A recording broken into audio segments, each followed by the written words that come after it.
Cajun Cryptids. The last pull.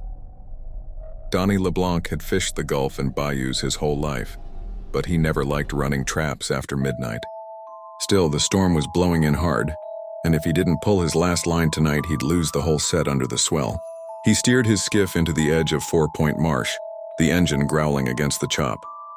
The bayou smelled different tonight, not like brine and rot, but like copper, like something burned through the wind just before lightning strikes.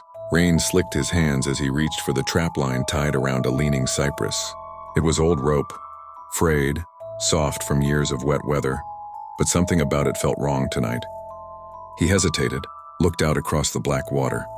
Nothing, no frogs, no insects, no wind, just a silence thick enough to chew. Donnie yanked the rope, it didn't budge. He leaned into it, gritted his teeth and pulled harder, still nothing.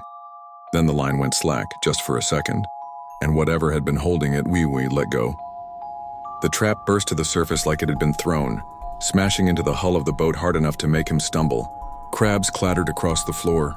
Too many, some already dead, their shells cracked like something had crushed them. Donnie didn't say a word. He just stared at the trap. Inside, tangled between broken shells and clawless limbs, was a condal's arm yaru, waterlogged at plastic, bent at an angle that didn't make sense. He looked back at the cypress trees. One by one, they seemed to lean in a little closer, like they were watching. The water stirred behind him. Donnie didn't look. He fired up the engine, turned the boat toward home, but the compass spun in circles. His GPS blinked out. The trees all looked the same now. He should have been out of the channel, but every direction led back into fog. Then the radio crackled.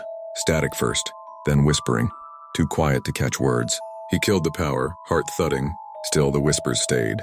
No machine left to blame. He turned, looked over the side. Beneath the surface, just visible in the boat's fading light, something shimmered. A shape or a shadow, moving, drifting just under him. He blinked, gone. Donnie didn't remember steering the boat back. Couldn't recall turning the bow or finding his way through the reeds.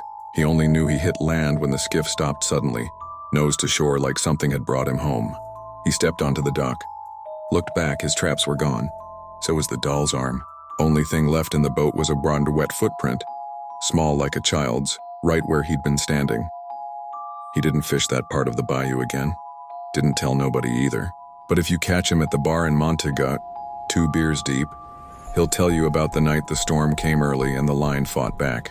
He'll never say what he thinks happened, just that some traps aren't meant to be pulled.